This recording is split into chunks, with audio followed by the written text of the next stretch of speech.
Hey, what's up guys? Matt Laidlaw here, coming to you from Laidlaw's Harley-Davidson, the oldest, largest, and finest Harley-Davidson dealership in the greater Los Angeles area.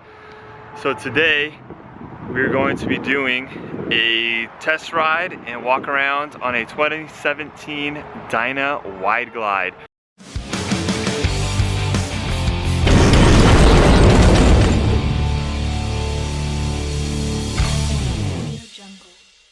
I got a couple requests from people in the comments section that they wanted to see a wide glide, and I promised I would, and so I'm delivering. So here we go guys, let me take you through the bike and show you all the details. Alright guys, so here we have a 2017 Dyna Wide Glide. This is vivid black, one of 4 available colors in the 2017 model year. The other 3 colors I'll show you online. They all have a variation of a flame paint job. So this bike has been a staple in the Harley-Davidson Dyna lineup for a long time. It's been around for at least 17, 18 plus years now. And the main characteristic about the Dyna Wide Glide is really the front end. When it first came out, it utilized a wider triple tree, and so it had a wider stance on the front forks, which is where it gets its name, the Wide Glide. That, and it has a big 21-inch spoke wheel in the front, much like the Easy Rider days in the 70s and 80s. It was a really popular style back then. Of course, the style I think is fading out a little bit now. But yeah, big spoke wheel in the front. It's got a raked out front end. All the other Dynas pretty much have the same geometry and angle in the front end, but this one is a little bit more raked out, which, you know, any motorcycle that has a little bit more raked out front end, you sacrifice a little bit of the turning radius and the handling, but you increase your comfort going in a straight line, which was kind of, you know, the priority back in the day, 30-40 years ago. So yeah, here's your really wide stance on the Wide Glide. So this bike has the high output 103 engine, and what makes it the high output is it has that different cam and a high performance intake. So it's had the 103 cubic inch displacement now since about 2012, give or take a year. So yeah, here it comes with an exposed air element, air cleaner here. Nice 103 high output badge on the side. You get that rain sock there if you're in a high dusty area, or if it's raining or something like that. It's a good idea to put that sock on there and run it with the sock protection. So yeah, high output 103. In 2007 is when this bike went from an 88 cubic inch to a 96 cubic inch. And in 2009, this bike took a 1-year hiatus, and they reintroduced it in 2010 with some of the bobber styling points. Like the rear fender is a bobbed rear fender now, as opposed to the full length of the old fender with the old tail light. So, you know, during about that time, 2009, Harley-Davidson was coming out with a lot more of these dark custom bobber style bikes, and so they applied a lot of that type of influence and styling on the Wide Glide during that time. Here's a shot of the passenger seat. The passenger seat is in no way a comfortable seat. It's about a 30-minute seat. If you got a hardcore seasoned biker chick, then maybe she'll last an hour on that seat, but this bike is in no way geared towards a long ride. So here's some of the instrumentation here.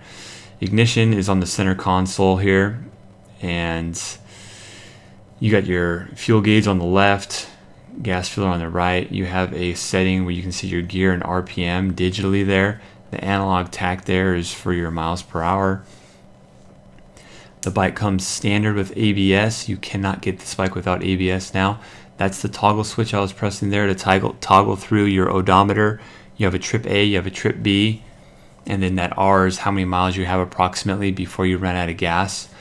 This is just shy of a 5-gallon gas tank. You got about 4.7, 4.8 gallons of gas. All the gas goes in on the right side. Turn the knob counterclockwise. It's 91 octane only. And like I said, it's about 4.7, 4.8 gallons of gas fuel capacity. So the security on this bike is optional. It costs $395. It's one more layer of security. And I'll show that in just a minute here. So this is how you access your ignition here. When the notch is there at 3 o'clock, it's unlocked. You put the barrel key and move it up to 12 o'clock. So this is the fob here. Now the fob no longer has a button. It's a proximity sensor. When the fob gets to a close proximity of the bike, it disables the alarm and the ignition becomes active at that point.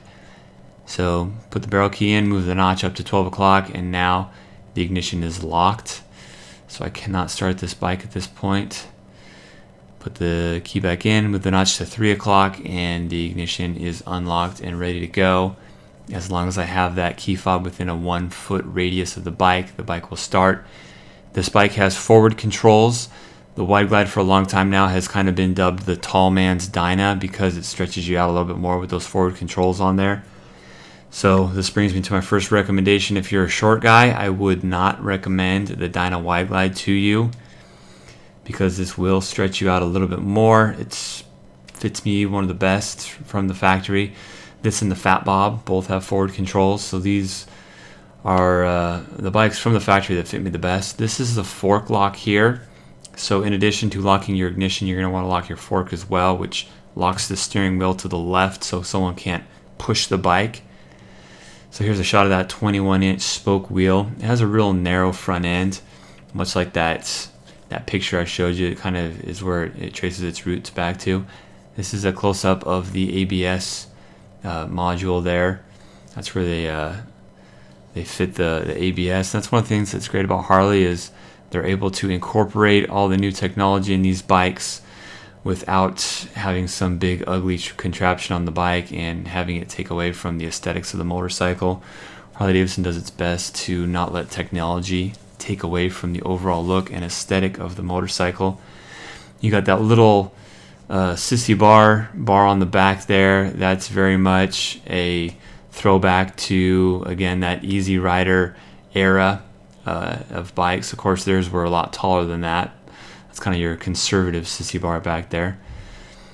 So anyways, yeah, that's the bike, guys. Raked out front end, big 21-inch wheel, wide forks, forward controls. All right, so I'm going to do a startup here and let you guys hear the sound of the engine and everything.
So let me go over some thoughts and some general information about the Wide Glide and how it rides and how it handles and everything. So a lot of the characteristics that can be said about a Dyna Wide Glide can also kind of be said about the Dyna family in general. So the Dyna family in general is a really good power to weight ratio for Harley-Davidson. The bike weighs a little under 700 pounds and it's got Harley-Davidson's iconic big twin engine. So the Dyna family is the least expensive and among the lightest Harley-Davidsons that still have the big 103 cubic inch engine in them. Harley-Davidson's bread and butter, the iconic big twin engine. So good power to weight ratio. Overall, very nimble, agile bike. If you want to get into a Harley, but you want to have the lightest, most agile bike with the best power to weight ratio, a Dyna is the way to go. That's why a lot of the guys that come from the sport bike world, a lot of the younger guys that want a fast bike that can get around and maneuver really well, go with the Dynas. A lot of the club riders go with like low riders and street bobs. On a wide glide, you do have that skinny front tire and the big raked out front end, so this bike isn't going to handle as quickly and be as agile as, say, like a low rider or a street bob or something like that. You've also got a single disc brake on this bike as well, so not quite as good of stopping power as you're going to have with something like a low rider that has a dual front disc brakes. You've also got the dual disc brakes on a fat bob as well, but it's kind of like a street bob where you only just have the one single disc brake. It still brakes just fine, but it just doesn't have as much of a grab when you're braking as if you have the twin braking, the dual disc brakes in the front. So you've got kind of this drag bar style pullback on here, and I will say too, with this front tire, because it's a narrower tire, you're gonna feel a little bit more of the road, especially like on a freeway that has a bunch of the rain grooves in it. You're gonna find that narrower front tire kind of tracks and kind of adheres and moves to the rain grooves on the freeway. So it's nothing dangerous or anything. A lot of times when I tell people that, they're like, "Oh, is my wheel going to shimmy all over the place when I'm going fast?" And no, it's not that. It might feel like it a little bit when you go on uneven surfaces and stuff, but it's in no way like a danger or anything like that. But when you have a meatier, thicker, wider front tire on a bike, you kind of absorb and sponge up some of that imperfections in the road that you would have otherwise felt.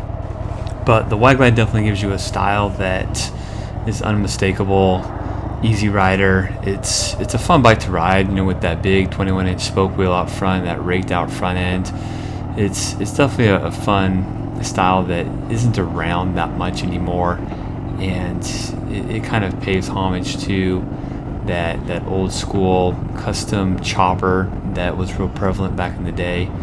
So it's a fun bike. You do, I would say, compromise functionality a little bit for style in this case, but with Harley-Davidsons, let's face it, if you're looking for best horsepower for your buck and the most best handling, best lean angle bikes in the world, then you're probably not buying a Harley-Davidson in the first place. So one thing that the Harley-Davidson does very, very well is has classic, great looking motorcycles that draw its culture and style from deep-rooted American history. So really the guys that I steer towards this bike are the old school guys that come in that say they want a chopper looking motorcycle or an old school easy rider type motorcycle. Immediately I think of the wide glide and show them this bike, and usually it's what they're looking for, but maybe it's not as extreme as they're used to or looking for. And Harley-Davidson's not going to make anything extreme that doesn't handle very well. Back in the day, a lot of guys raked these things way out, and they just couldn't even hardly turn a corner. So this is kind of a happy medium where you still retain some of the functionality and the ability to even turn. But the guys that come in that want some real classic, clean, stripped down, minimalist type bike that have the big twin engine in it, this is a great option for you. That, and if you're a tall guy, you want a Dyna, you want a lot of the things that the Dyna family has to offer, like the lightweight, lower price point with the big twin engine, but you're a tall dude, I'll usually try to steer you towards the wide glide as well. You just fit a lot better. To put forward controls on one of the Dynas that doesn't come with it from the factory, you're looking after labor, you're looking at about $800 or $900, so it is a bit of an investment to put those controls on another bike.